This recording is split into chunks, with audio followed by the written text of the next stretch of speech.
मंचस्थ विद्वत समाज और देश के छलनी हुए जिगर को मरहम लगाने की एकमात्र आशा स्थल प्यारे साथियों, मुझे बहुत प्रसन्नता है कि मुझे आज ऐसे लोगों के बीच व्याख्यान का अवसर मिला है जो उस मोड़ पर खड़े हैं जहां से उन्हें जीवन संग्राम में कूदना है। अभी आपके सामने बहुत सारी चुनौतियां और संघर्ष है। ऐसा नहीं है कि आरएस बनने के बाद मेरे संघर्ष और चुनौतियां खत्म हो गए हैं, बल्कि वो तो अभी शुरू हुए हैं, लेकिन उनसे लोहा लिए बिना हम आगे नहीं बढ़ सकते।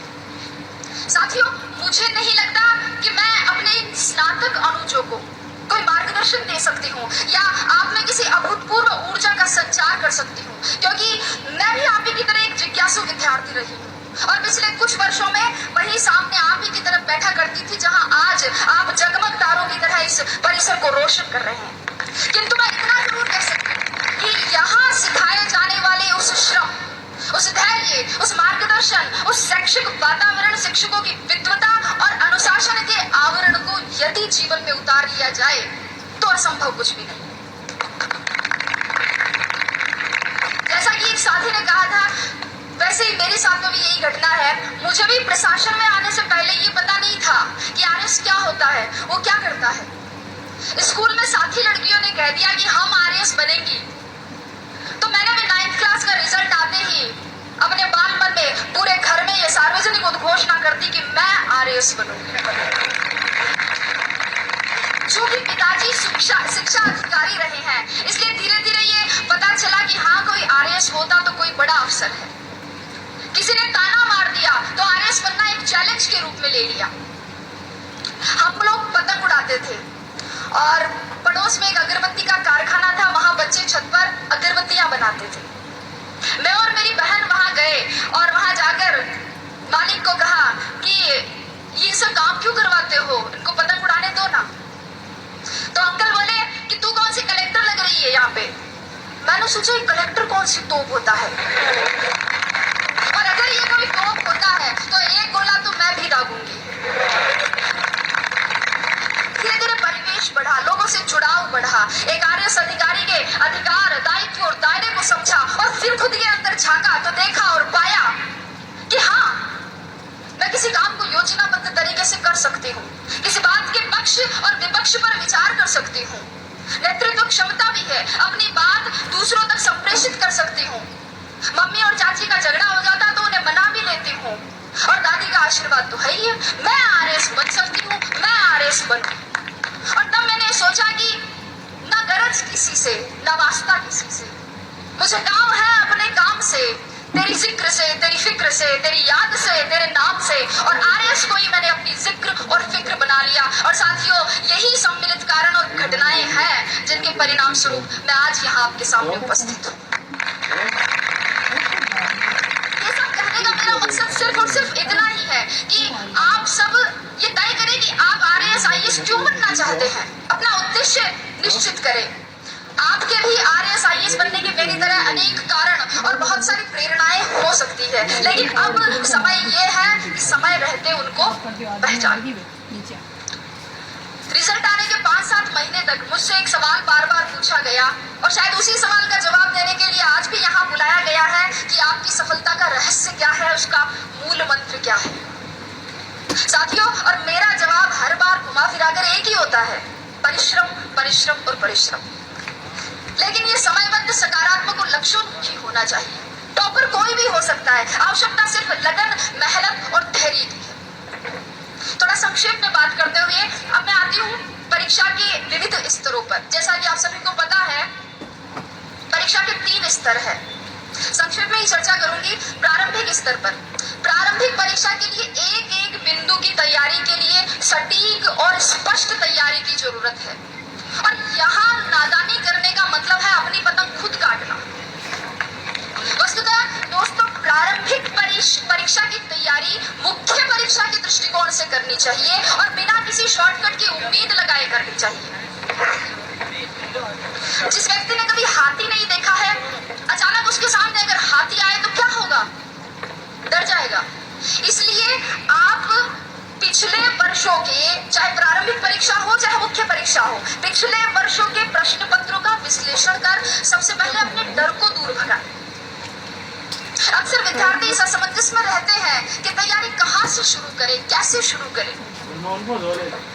मेरे हिसाब से 9वीं 10वीं की मानक पाठ्य पुस्तकों जैसे एनसीईआरटी बुक्स, इनसे सबसे पहले अपना आधार मजबूत बनाएं और फिर इसके साथ ही किसी एक राष्ट्रीय और राज्य स्तर के समाचार पत्र या और किसी एक मासिक पत्रिका का नियमित अध्ययन करें। जो बिंदु समझ में नहीं आए उन्हें याद करने के लिए नोट्स बना लें और परीक्षा से पूर्व उनका अधिकाधिक रिविजन करें। ये थी प्रारंभिक परीक्षा। मुख्य परीक्षा की बात करें। मुख्य परीक्षा वास्तव में इस परीक्षा का निर्णायक चरण है, जिसका इस परीक्षा में 88% योगदान है। और यहाँ ध्यान दीजिएगा, यहाँ उत्तर की कसावट और उसका सर्वोत्तम प्रस्तुतिकरण ही कामयाबी का मूल मंत्र है। मुख्य परीक्षा से पहले इन प्रश्नों पर विचार करें कि परीक्षा का पाठ्यक्रम किस प्रकार का है, पैटर्न किस तरीके का है, सवाल पूछे जाने का ट्रेंड क्या रहा है, मानक पाठ्य सामग्री कहां से और कैसे मिलेगी, उत्तर लेखन के लिए रणनीति और समय प्रबंधन कैसे करना है, पूर्व में सफल रहे अभ्यर्थियों की क्या रणनीति रही है, कितनी मेहनत जरूरी है, कितनी मूवीज और पार्टियों में नहीं जाना है, कितनी गप्पे एग्जाम के बाद के लिए छोड़नी है, व्हाट्सएप को मोबाइल में कब तक अनइंस्टॉल रखना है। इन सभी प्रश्नों के सवाल आप खुद खोजें और अगर नहीं मिले तो आप कुलपति महोदय को धन्यवाद दें कि उन्होंने इसका समाधान करवा दिया। दोस्तों, वास्तव में प्रत्येक अभ्यर्थी, प्रत्येक विद्यार्थी के पढ़ने का तरीका, उसके सोच की गहराई, पारिवारिक परिस्थितियां और समय की उपलब्धता अलग अलग होती है। अगर आप इन सवालों के जवाब खोज लेते हैं तो आपकी आधी समस्या का समाधान हो जाएगा। अब बात करती हूँ साक्षात्कार की। जैसे कि पुष्पा जी ने कहा था कि साक्षात्कार आपके ज्ञान का नहीं अपितु आपके व्यक्तित्व का परीक्षण है। साक्षात्कार में सामान्यतः एक अभ्यर्थी की मानसिक सजगता, ध्यान दीजिएगा, मानसिक सजगता, समीक्षात्मक दृष्टिकोण, नेतृत्व, निर्णय क्षमता, रुचि की विविधता, सामाजिक संगठन की योग्यता, बौद्धिक और नैतिक ईमानदारी और इसके अलावा आसपास की घटनाओं में, आसपास के परिवेश में घटित हो रही घटनाओं में अभिरुचि और दृष्टिकोण की गहन जांच होती है। सभी प्रश्नों का उत्तर देना एक अच्छे साक्षात्कार का प्रतीक नहीं है और कुछ प्रश्नों का उत्तर न देना साक्षात्कार के बिगड़ने का परिचायक भी नहीं है। वस्तुतः ये तो सामने आ रही आपकी अवधारणाओं और आपके हाव भाव पर आधारित है। महत्वपूर्ण ये नहीं कि कितने प्रश्नों का उत्तर दिया, अपितु ये है कि उत्तर किस प्रकार दिया। अक्सर विद्यार्थी मुझसे पूछते हैं कि मैडम साक्षात्कार के लिए कक्ष में जाने से पूर्व क्या करें, दरवाजा खोल के अनुमति कैसे मांगे, हिंदी में मांगे या अंग्रेजी में मांगे, कुर्सी पर उनके कहने पर बैठे कि खुद बैठ जाए, बैठते वक्त हाथ टेबल पर रखे, पांव पर रखे, सिर पर रखे, कहाँ रखे। लड़के पूछते हैं कि मैडम टाई लगाए, टाई के साथ कोट भी पहने, क्या शेविंग करे या नहीं करे। और लड़कियां भी पूछती है कि साड़ी पहने, सूट पहने, सूट पहने तो मैचिंग का ब्लाउज पहने, क्या मैचिंग की nail polish, sandal, earrings, purse, bangles, blah blah blah. लेकिन अगर चर्चा करें तो ये एक ऐसा विषय है जिसमें पूरा दिन खर्च किया जा सकता है। लेकिन अगर मेरी माने, संक्षेप में मेरी माने तो आप तो बस, अगर आपको लगता है कि आपकी तैयारी अच्छी है, आपकी विषय पर पकड़ है, आपने जो अपने हिसाब से कपड़े पहने हैं उनमें आप सुविधाजनक महसूस कर रहे हैं और उनसे आपके शरीर का आत्मविश्वास झलक रहा है, अगर आपको लगे कि आपने अपने माता पिता का आशीर्वाद ले लिया है, ईश्वर में आपकी आस्था है और दादी और नानी ने कह दिया कि जा बेटा कलेक्टर बन के ही आई, तो आप तो बस दरवाजा खोलिए और मुस्कुराते हुए अंदर घुस जाइए। अभी आपका बायोडेटा देखा जा रहा है। एक प्रश्न आपकी हॉबी से, अगला ग्रेजुएशन के विषय से, अगला करंट नॉलेज से और क्रमशः प्रश्नों का सिलसिला। और अगर आपने अंत तक अपनी संप्रेषणीयता, अपनी समझ, अपनी ग्रहणशीलता, अपने नेतृत्व को बनाए रखा, अपने आत्मविश्वास को बनाए रखा है, तो आप उसी तरह मुस्कुराते हुए बाहर आकर फेरू जी, भोमिया जी, पित्तर जी, जिनको भी आपने याद किया था, उनको धन्यवाद दे सकते हैं। और अगर कोई साथी चाहे तो खोले की हनुमान जी में सवामणि की तैयारी भी कर सकता है, क्योंकि मैं ये गारंटी देती हूँ कि जीत आपकी है। शर्त इतनी है कि सवामणि का निमंत्रण मुझे मिलना चाहिए। तो ये तो बात हुई परीक्षा के विविध स्तरों की। अब मैं परीक्षा में सफलता की क्या प्रक्रिया है उस पर और उस समय क्या ध्यान रखी जाने वाली और सावधानियां बरतने वाली बातें हैं उन पर चर्चा करूं बहुत संक्षेप में।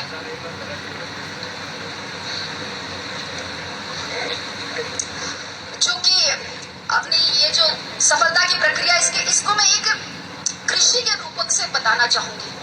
अगर मैं बोल रही हूँ और आपको लगता है कि समय ज्यादा नहीं हो रहा और आप बोर नहीं हो रहे, तो एक बार तालियां बजाकर स्वागत करें।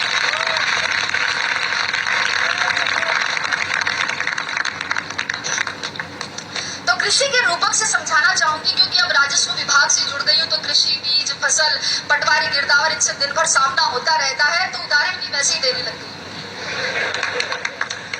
दोस्तों, किसी भी बीज के अंकुरण, उसकी वृद्धि, स्थायित्व, फल फूल सहित पूरा वृक्ष बनने में ही सफलता की प्रक्रिया निहित है।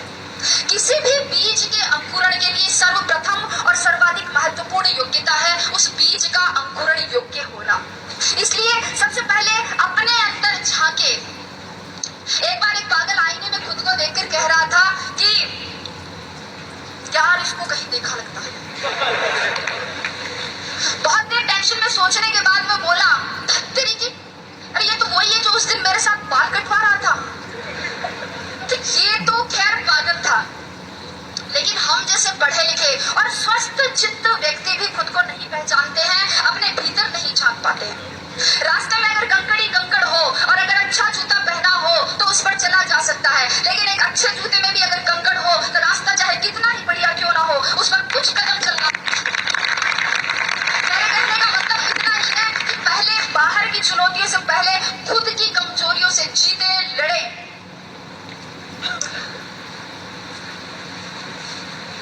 बीज के अंकुरण के बाद अंकुरण के लिए आवश्यकता होती है उपजाऊ भूमि की, और मुझे नहीं लगता कि प्रतियोगिता के दौर में उपजाऊपन के मामले में राजस्थान विश्वविद्यालय का कोई सानी होगा।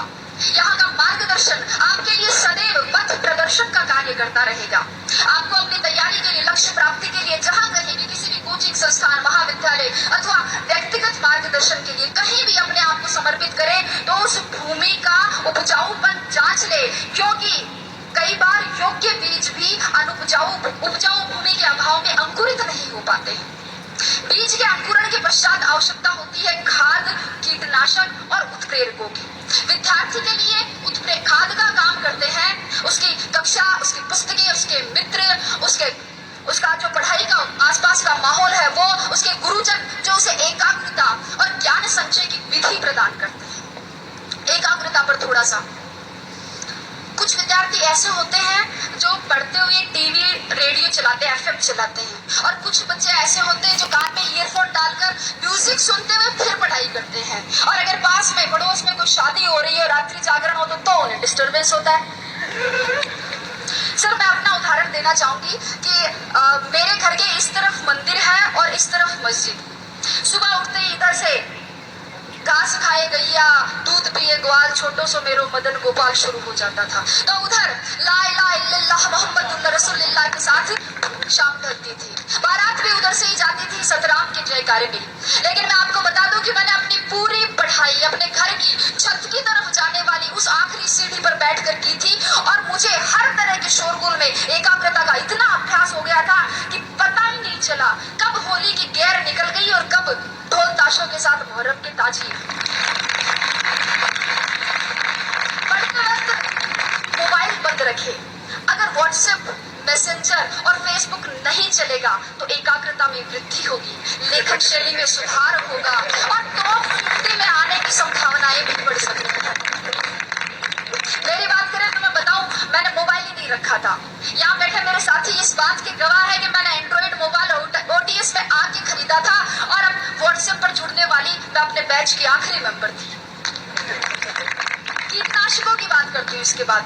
जिस प्रकार पौधे की जड़ों के दीमक और पत्तों के कीड़ा लग जाता है, उसी प्रकार एक विद्यार्थी के भी धैर्य के लालच का, मेहनत के आलस्य का, सादगी के विलासिता का और पढ़ाई के भटकाव का घुन लग ही जाता है। और ऐसे में अनुशासन ही वह कीटनाशक का कार्य करता है। मित्रों, अनुशासन ही वह औषधि है जो किसी भी लक्ष्य की प्राप्ति के लिए किए गए साधना के तपोबल के ओज को परिवर्तित कर देता है।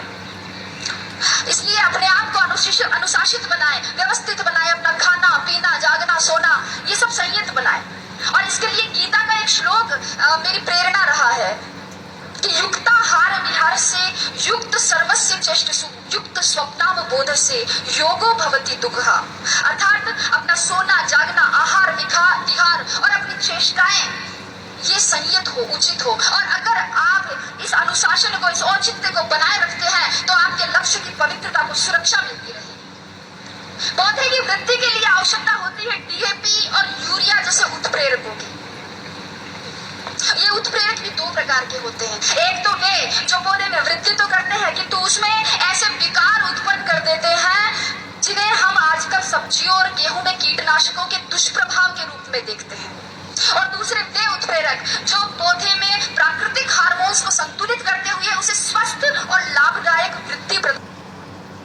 विद्यार्थी के जीवन में भी दो प्रकार के उत्प्रेरक होते हैं। 2008 की परीक्षा में अंतिम रूप से चयनित नहीं होने पर मुझे किसी ने कहा कि तू तो केवी की नौकरी से संतोष कर ले, ये आरएस बनना तेरे बस की बात नहीं है।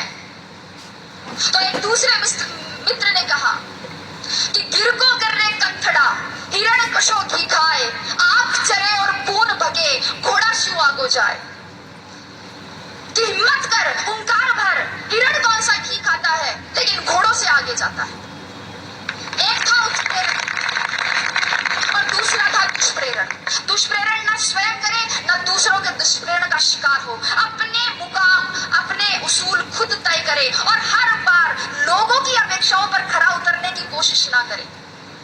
एक बार रात के समय एक दुकानदार बंद करने वाला था कि एक कुत्ता उसके पास में आया। कुत्ते के मुंह में थैली थी और उसमें कुछ सामान की लिस्ट थी। दुकानदार ने थैली ली, उसमें सामान डाला, बाकी पैसे डाले और सामने रख दी। कुत्ते ने थैली मुंह में उठाई और चल दिया। दुकानदार से रहा नहीं गया, वह आश्चर्यचकित होकर कुत्ते के पीछे पीछे गया ये जानने के लिए कि इतने समझदार कुत्ते का मालिक कौन है। कुत्ता कुछ देर बस स्टॉप पर खड़ा रहा। बस आई, उसमें चढ़ गया। कंडक्टर पास आती उसने गर्दन आगे में कुछ पैसे और घर का पता था। कंडक्टर ने उसे टिकट दे दी, बाकी पैसे बेल्ट में वापस रख दिए। जो ही अपना स्टॉप नजदीक आया, कुत्ता बस में आगे की तरफ आ गया और पूंछ हिलाकर इशारा किया। बस रुकने पर कुत्ता उतर गया और आगे चल दिया। दुकानदार भी उसके पीछे पीछे चला। कुत्ते ने अपने पैर से 2-3 बार दरवाजा खटखटाया। मालिक बाहर निकल कर आया और उसने लाठी से कुत्ते की पिटाई की। आप सोच रहे होंगे ये क्यों?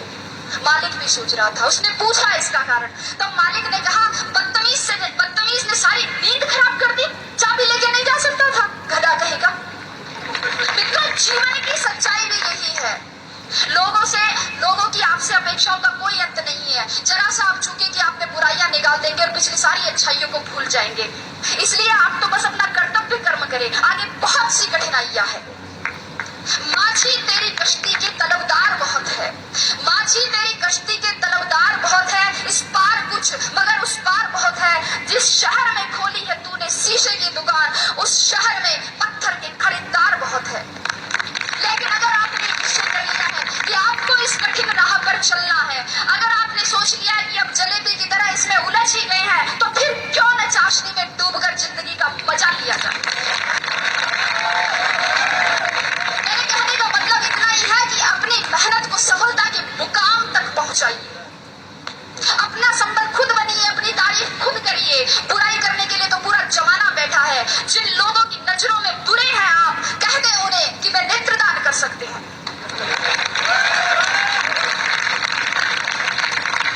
अपने आसपास के परिवेश में केवल उन्हीं तत्वों को प्रविष्ट होने की अनुमति दे जो सकारात्मक हो, विचारात्मक हो, बोधात्मक हो, सही दिशा देने वाले हो।